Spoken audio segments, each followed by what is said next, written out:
ChatGPT Plus is free for college students through May. Here's the thing. You've got a lot to do between now and then. Studying for finals, writing papers, trying to keep your life on track, and ChatGPT can help with all of it. It can quiz you for your econ exam, make a study guide from your French notes, plan out your meals and study breaks. It can get really specific on how you like to learn. It can even help you come up with ways to stop procrastinating. So from now until summer break, take advantage of all the ways ChatGPT can make your life easier. Restrictions apply.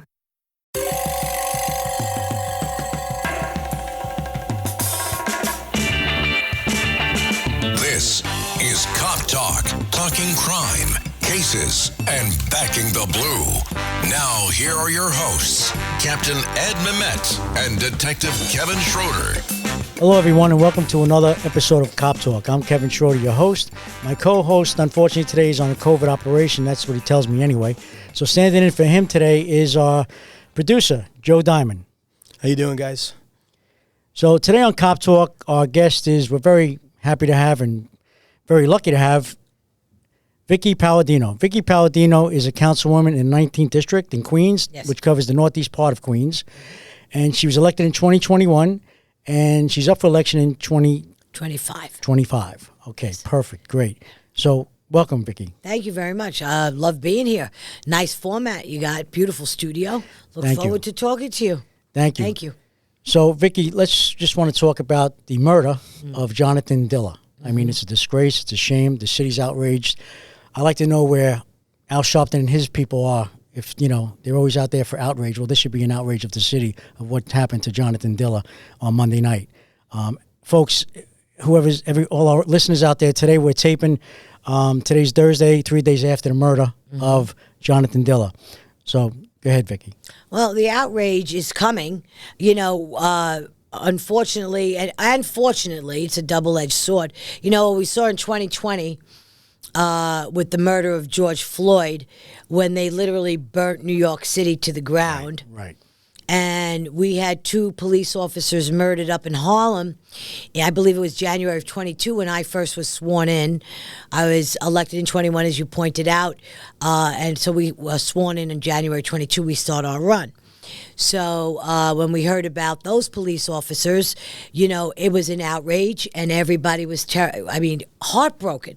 And what we see going on here today is more heartbreak, and yet outrage, and yet we do not react as we shouldn't, because nobody should be burning anything down. That's the last thing we would want. But you're right. Where is the outrage from the other side? Why aren't we seeing people other than those who wear the blue uniform, or are people who support our police officers, which everybody should do, claim they do but really do not? Why aren't they expressing their outrage? I call it crocodile tears on Twitter. Because, you know, everybody will say how sorry they are and how heartbroken they are. And this is a devastating blow to our city. Right. And yet, the people I serve with in city council are the ones who help do this to our police. The SBA board, the SBA, I believe, president, yes, came out with a statement that you're aware of. And I like to basically, you know, going against the city council for, of course, not being pro-law enforcement, right, as we all know, with the exception of folks like yourself. Correct. A small handful. Would you like to sure speak about that? I think the SBA president had a great letter. I think it was about time that the SBA, which for those who don't know is the Sergeants Benevolent Association, we also have the PBA and the DEA, and it's time. I mean, I was very proud of him that he did that. You have to double back a little bit, because you can't mix politics with a union, let's just say, or for whatever reason. I say I'm not a politician, so I will step out of the box and say what I'll just be Vickie for you. Good for him. Good for him. Right. Because so often we see our union reps, our big guys, supporting people who are running for office who do not support them or the cause. Bravo that you said, this is to the president, Vincent, I forgot his last name, that he actually said the progressive left-wing Democrats that sit on the city council have got blood on their hands. I said exactly the same thing. Sure. And they do, because they have done everything in their power to take the power away from the police so that they could do their jobs. Right.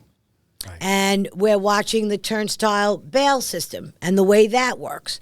So this person, I will give him the credit of saying person, only because animals really don't do what this guy did on Monday night to Jonathan Diller. Cold-blooded murder? Cold-blooded murder for a routine traffic stop. 31 years old, dead. And the SBA president got upset. Good for him. More should get upset. Exactly. Because most of my city council does not deserve the endorsement or any credibility from any law enforcement union. None at all. So good for him. Joe?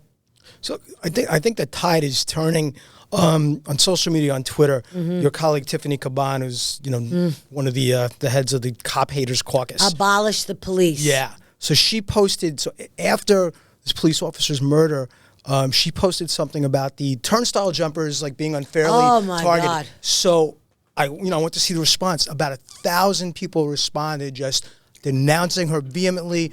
There was not one person who was like, "Yeah, right, Tiffany." Right. So I take a little encouragement from Well, this.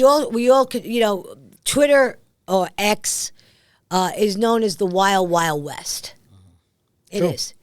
The thing is this: unless people vote and come out in droves and vote, nothing here is changing. Right. This is the very saddest reality that we as native New Yorkers are facing today. The fact that we need good candidates to run against these progressives. We don't have them. We don't. Now, when you look at the margin of people who vote, I could take my district, for example. I believe I'm 7 or 8 to 1 Democrat. Everybody talks to me. I talk to everybody. I don't care if you're progressive. I don't care if you're a Democrat, DS. I don't care, because in my line of work, we have to meet somewhere in the middle. We got to try to figure things out so that maybe we could see a light at the end of this very dark tunnel and very black hole that we're going down right now.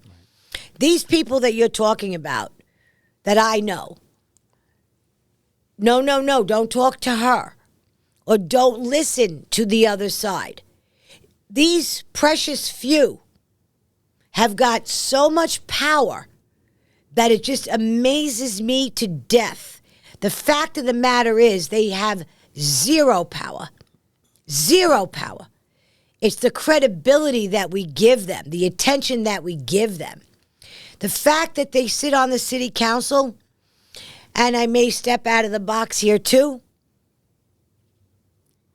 Speaker of the city council stands with them. Mayor Adams, love him or hate him, zero control in the city council, because we see what they did when they overturned his 2 vetoes. Right. 586 and 549, I believe, are the numbers. And what she did was she corralled these city council members that were not signed on. And she made sure that she got a supermajority, because the number of signers we had, she did not have the ability to overturn the mayor's veto. And that veto could have stuck. But no, she did her due diligence, and 2 very important bills, even though the mayor vetoed them, were overturned. The veto was overturned.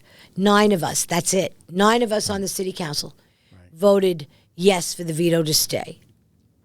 Unbelievable. Well, so, Vickie, you should be an inspiration to more people to get involved with the system and run. Like, I first heard of you during the dark days of de Blasio, which unfortunately have gotten darker, where you were confronting him at public events, and you were really letting him have it. Yep, that one time in Whitestone.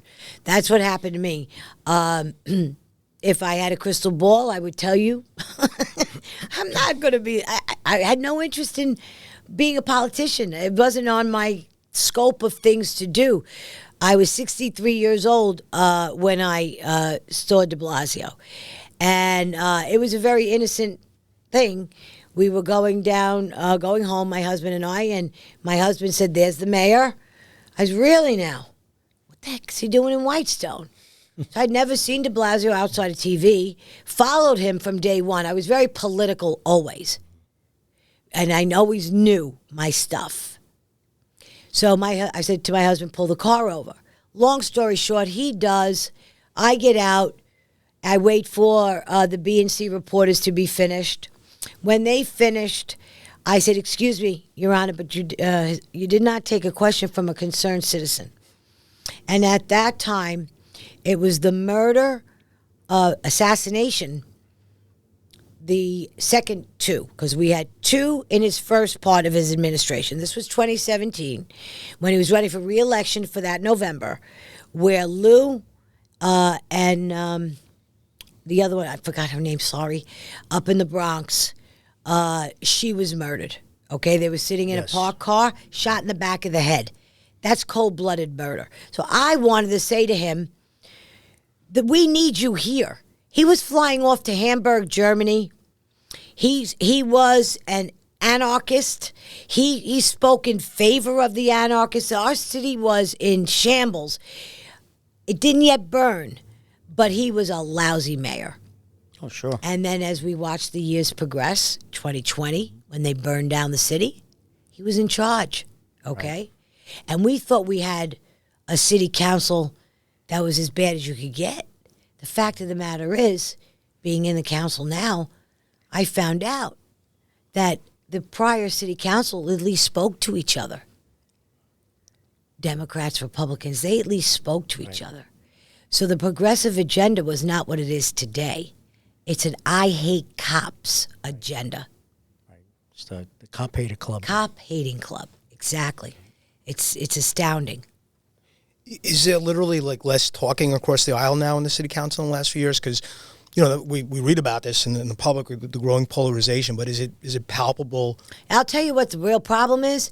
The Democrats that you talk to that you think will be, you know, common sense, because that's what they campaign on, you know. And they talk to their constituents. They're running for office, and they talk like Republicans, for lack of a better word, where, oh, law enforcement, oh, this, oh, that. Right. No. When they get into council, and this is what I tell everybody now, when they get into council, they vote against you, their constituents, every time they need to vote. They don't stand with us nine. No. Very few of them do. Oh, the baloney that they pass, yes, they sign on to our stuff. But the meat and the potatoes that make this city go tick-tock, right. No, they do not. Right. And they're lying to their constituents. So in, let's say, my neighboring districts where I know the constituents very well, I was born and raised in Northeast Queens. I know. And I will tell the council members from those districts, you better straighten up and fly right. Because I won in a 7-1 or 8-1 Democrat because they knew they could trust me. Right.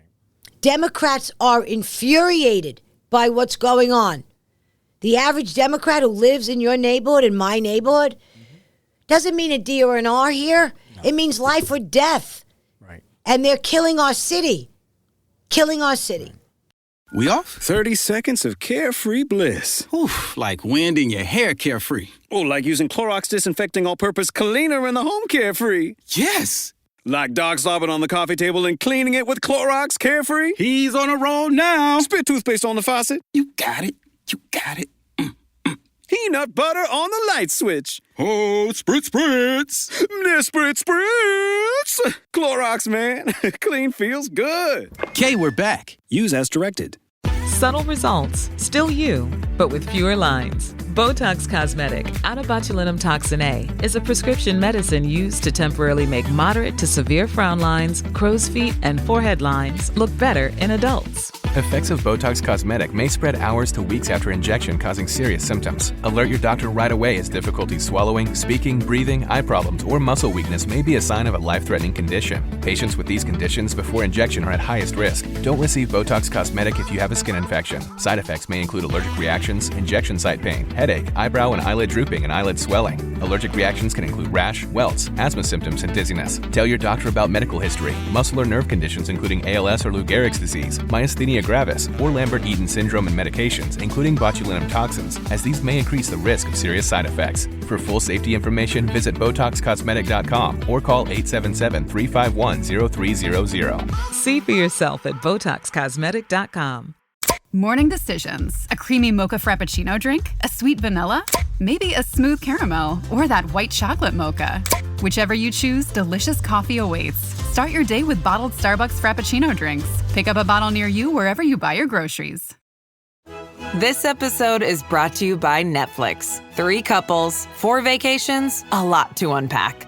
Watch The 4 Seasons, a new series starring comedy favorites Tina Fey, Steve Carell, Will Forte, Coleman Domingo, and more in a hilarious and heartfelt love letter to long-term relationships. Based on the original Alan Alda film. Watch The 4 Seasons, streaming now only on Netflix.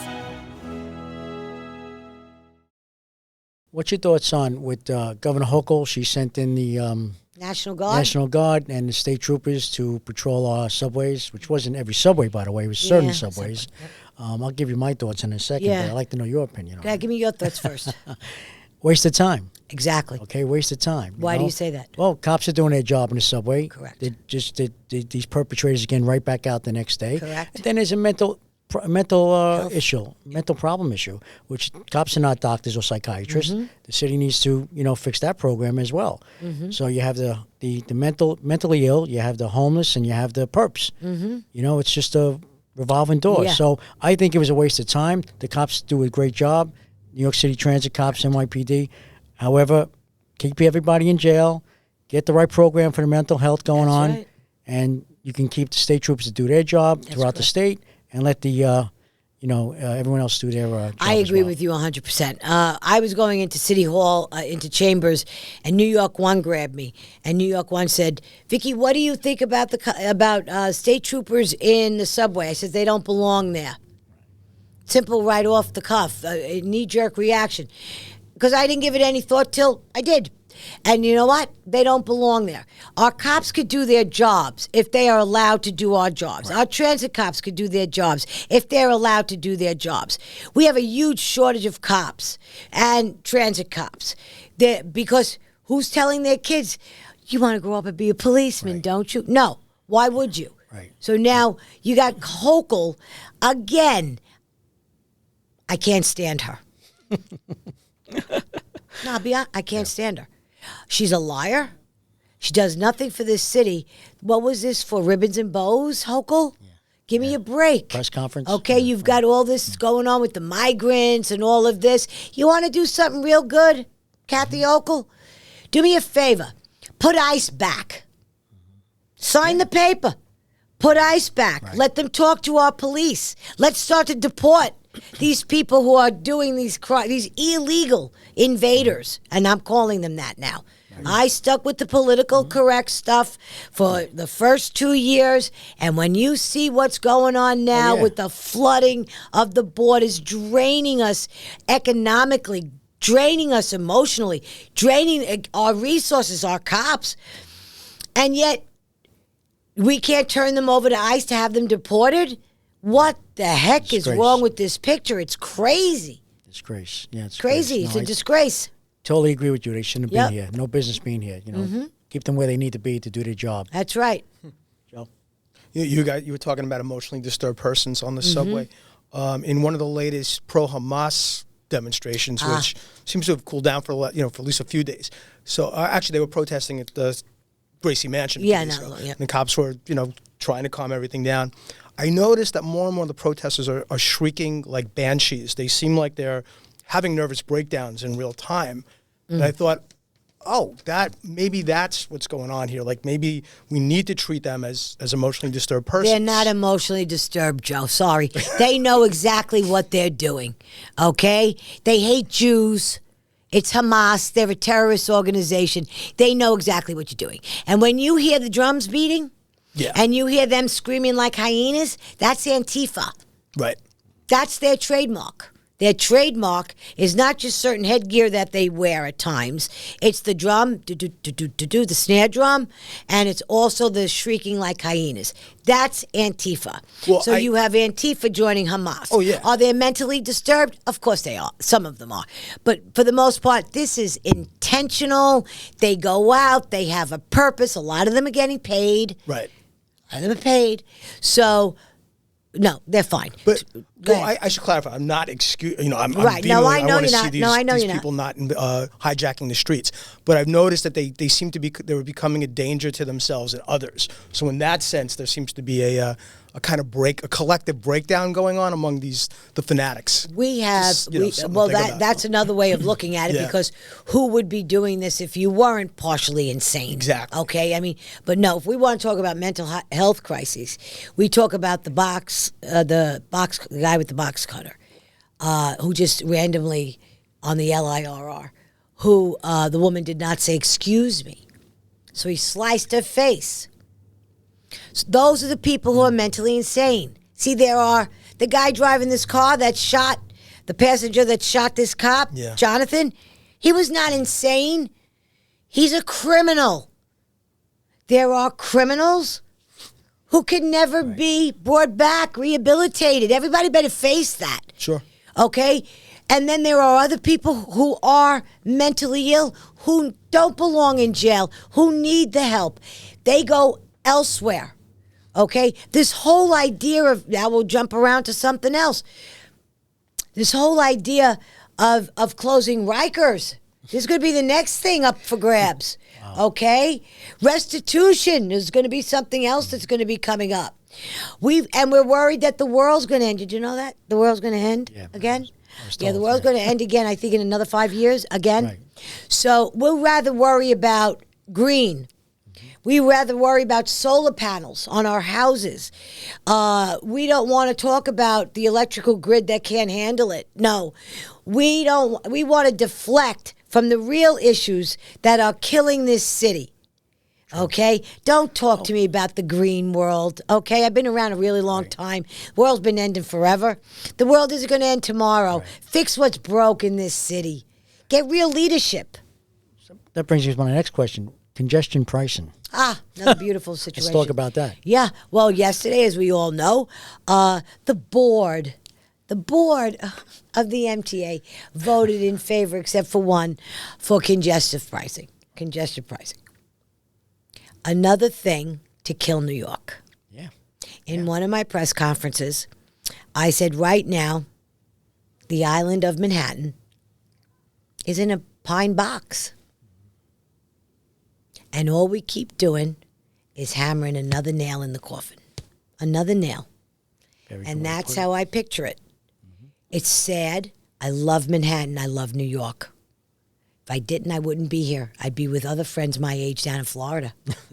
Honest to God. I believe you. It's my choice to be here. My husband's choice to be here. But when we see this going on now, it's going to kill small business. You've got green streets coming out and opening up all over the city, killing truckers from being able to deliver their products. Restaurants are going to close because people cannot afford to leave their borough. Do you see?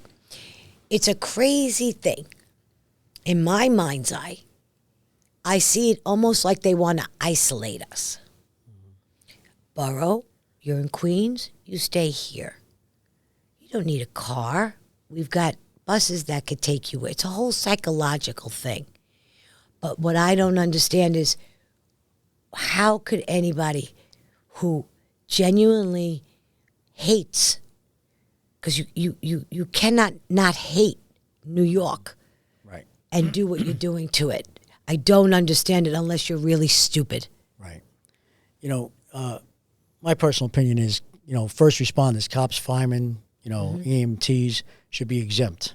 Okay? Correct. So, because if that's not the case, then if you're working in Manhattan, why would you want to be a cop or a fireman in Queens or the Bronx? We don't have to worry about the congestion pricing. Very good. And that's about $150 extra a week, hurting the people and who a don't new have cop much. is making up to 42,000. I think they raised him from 36 to 42. I'm not really sure. I was at the Blue Lives Matter gala on Saturday night. Right. And there was a little back and forth. I wasn't sure. I thought it was they raised them from 32 to 36. And I think a police officer corrected me and said it's 42 now. Right. So, whatever. $42,000 a year Exactly. to go risk your life, And then paid to go and risk you your get life. And now you got to Now you gotta pay pay now big to money get- to go get to put your life on the line why for not- this for nothing. Right. So why For would firemen nothing. and cops and EMTs want to work in Manhattan? Why would they want to? boroughs. And once you graduate the academy, you serve 1 year on New York as a New York City cop. You go anywhere and make big money, Oh, sure. real money. Right. Don't have to pay You congestion don't have pricing. to pay that. But it's funny. So today on the news, I saw someone from the MTA mentioned, well, fire trucks and police cars and unmarked cars will not have to pay congestion pricing. Well, hello, the city pays that anyway. Right. You know Exactly. what I mean? So you're not hurting the cop or the fireman driving that rig or the police car. You know. So, but I believe that certain groups, especially first responders, should be exempt from that congestion pricing. Absolutely. And we have also the state, because MTA is a slush fund.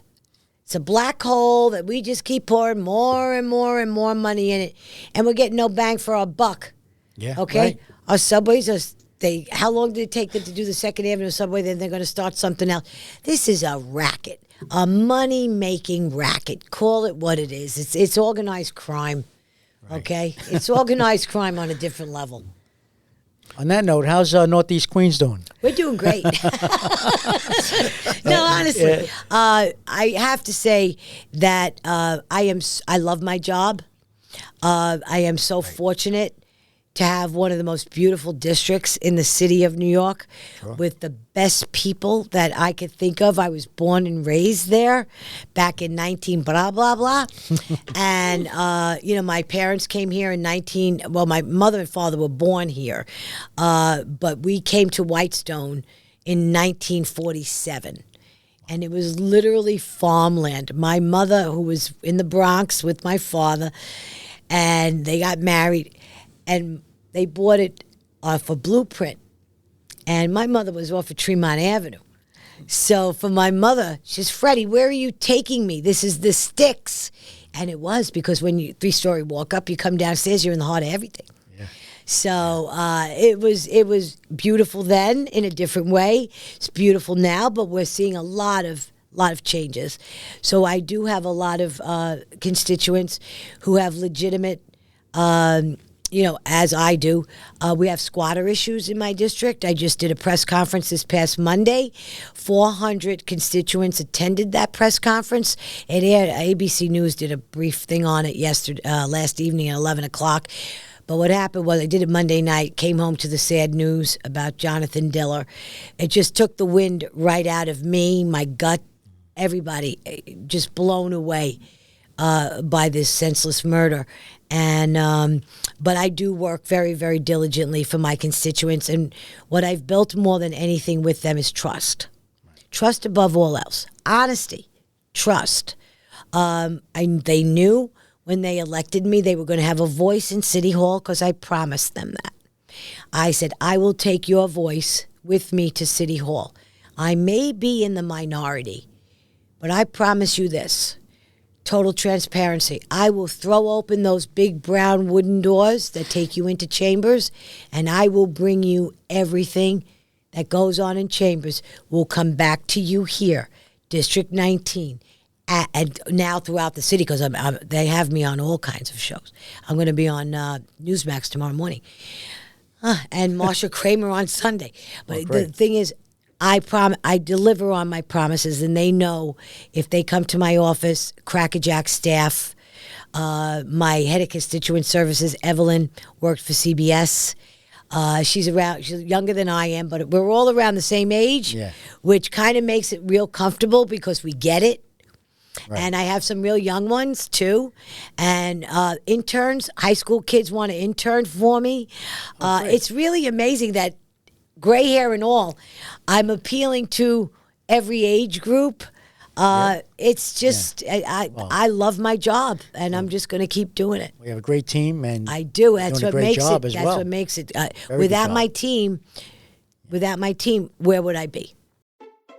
Shopping is hard. I can never find anything in my size. I don't even know my size. I buy my clothes the same place I buy my groceries. There's a better way. Make it easy with Stitch Fix. Just share your size, style, budget, and done. Your personal stylist sends pieces picked just for you. That was easy. Stitch Fix. Online personal styling for everyone. Free shipping and returns. No subscription required. Get started today at stitchfix.com. Halliday presents, in the red corner, the undisputed, undefeated Weed Whacker Guy. Champion of hurling grass and pollen everywhere. And in the blue corner, the challenger, extra strength Halliday. Eye drops that work all day to prevent the release of histamines that cause itchy allergy eyes. And the winner by knockout is Halliday. Halliday, bring it on. This episode is brought to you by Factor.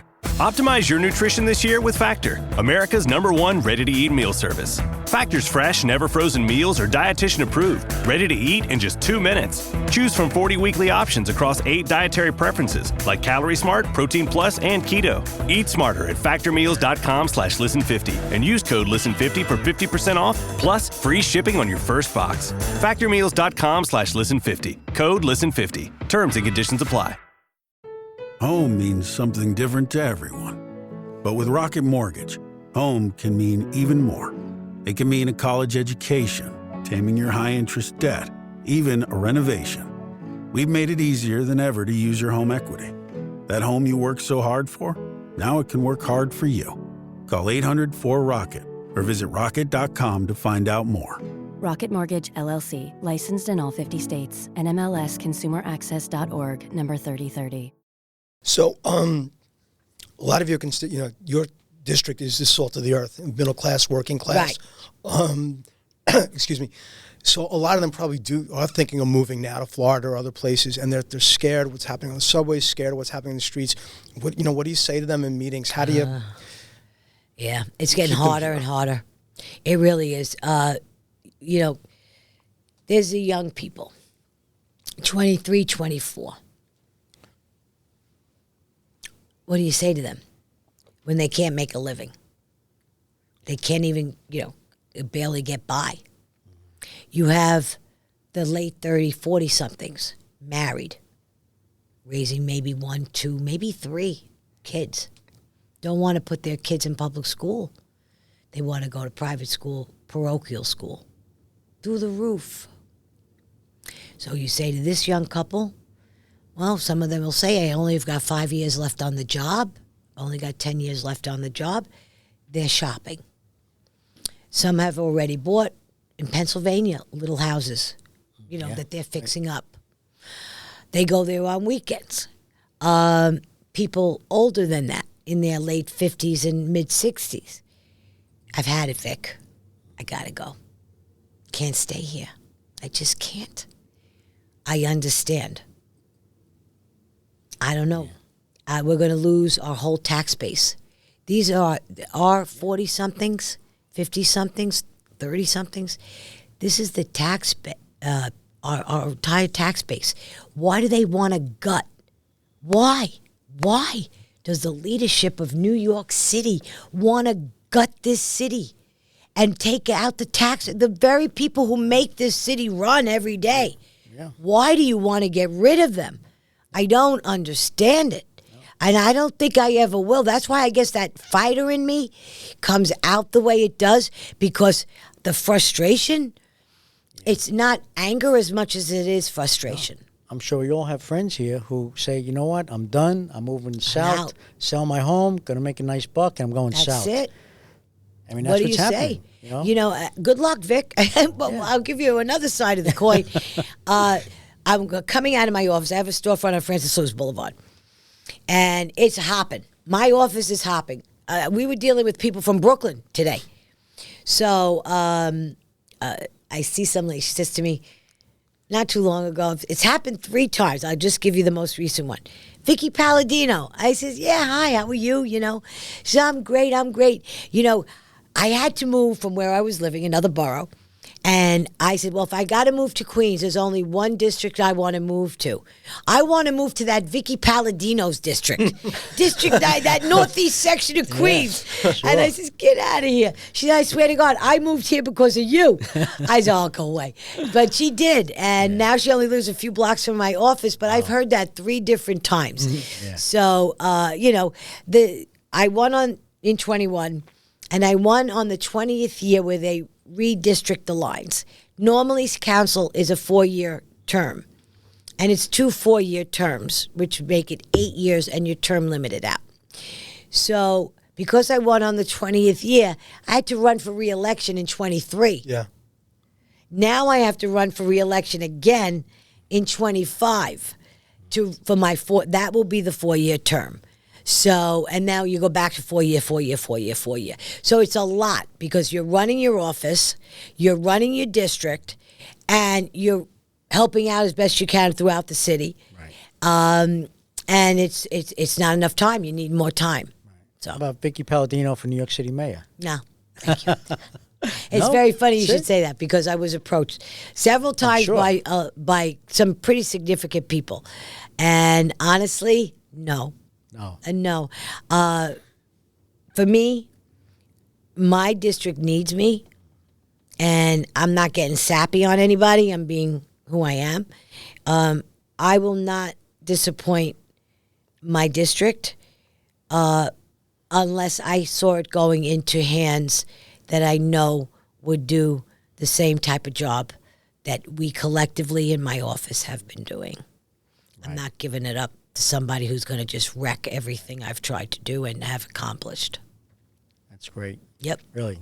Yep. How about the Queen of Queens? Well, that they use a lot. Okay. Yeah. That I hear a lot. Well, unofficial but you know what? Unofficial first lady of the city. So long as I can be a voice of reason throughout the city. I mean, I talked to Mayor Adams. Look, why wouldn't I? Right. You want to get something accomplished here. You want to work. You got to work. Absolutely. You cannot. You don't want to make enemies. I visited with Al Sharpton. Al Sharpton called my office 3 times. And Allie says, Vic, what do you want to do? I said, set it up. Set it up. Yeah. Let me go talk to him. That's what Vickie does. Right. And you know what? What we agreed on, Al Sharpton and I, because we're polar opposites, and that's a fact, but that's okay. The fact is that you're able, government used to be that way. Well, you could yell and scream at each other on the floor all you want, but they went out for a scotch and a steak afterwards. Right. Those were the good old days. Right. That was fun. That's what made things work, conversation. Right. So what Al and I did agree on was the fact that the migrants are taking away economically from his community. Of course. And they are. They absolutely are. This debit card situation that we've got going on now with the migrants, that they're introducing this debit card. They're starting with 6 or 10 families, and then by next week up to 150 families. That's not going to work. Intentions may be good, but they're going to get screwed up because we have a crime element with these immigrants that are coming in here, these illegals. Yeah. It's all underground. Yeah. The Venezuelans are so far the ones that are showing us that they are running a whole underground operation now. Wow. So these debit cards that they're giving to the family of 4, $350 a week. Let me tell you something. I have a woman in my office, single mother. She's got 2 kids. She doesn't have $350 a week to spend on food. They said they set up guidelines for that they could only be spent in bodegas on formula and diapers. Give me a break, will you? How quick do you think it's going to be before they start buying and selling these debit cards? Oh, sure. It's going to become a racket again, like the motor scooters. They're going to have this whole thing going on with these things that are unlike. I have legislation in for that as well, and they trade off. And what's going to start to happen is you're going to start to see those that they got a few bucks. They're going to be buying, and the underclass, that these are the migrants, mind you. Right. They have their classes too. Mm-hmm. They're going to be buying these or leasing these things to do Uber Eats and to do Grubhub, to do these other things. And they're going to be paying, like the mob, they're going to be paying off these guys who are letting them use these motor scooters. I had a respite center in my area, and they were shaking down the stores. Unbelievable. But through working with the mayor's office, who I have to tell you, pick up my calls on the first ring. That's great. So that's a really good thing. That's good. And I am grateful to the mayor's office and his staff for doing that for me. Just one final thought. You heard about that moron who's a legal alien? He's making these TikTok videos. Oh, isn't he something else? Yeah, he's a real dream. Yeah, I don't understand why he's not arrested yet. See, this is what I'm saying. George Carlin had a small routine about the word tolerance and political correctness. So long as we continue to tolerate what we are not or should not be tolerating, the word tolerance has gotten us into a whole heap of trouble. Because so long as you tolerate, you open the door this much, all it takes is for somebody to just kick that door wide open under the guise of you being intolerant. Really? No. I'll continue to be both tolerant and intolerant. You mean you using common sense on what the particular issue is. Right. Common sense. Thank you, Vickie. We need more people like you in office, involved with activism. This was a lot of fun. Thank you very much. Oh, Vickie, it's a pleasure to Thank you see you again in person, and we hope to have you on in the future. Sure. And let us know when you're going to campaign for mayor, because we'll be right there. Or governor. Thank you. That's president. so sweet. Absolutely. People have said governor too to me. Yeah. I said, okay, one step at a time. But right now, nobody wants to see me just stay where I am. Right. People want to see me start to move a little bit. So we'll see what the future holds. Nobody's got a crystal ball. And to tell you the truth, I don't want one. Right. I'd rather just play it out and see how it goes. Understood. But Vickie Paladino, thank you for being our guest today on Cop Talk. Thank you. I'd like to thank everyone for listening. And if you like what you hear, please subscribe. You could also follow us on Twitter at Cop Talk WABC. That's at Cop Talk WABC. Until next time, God bless America, God bless the NYPD, and God bless you. Until next time, be safe out there.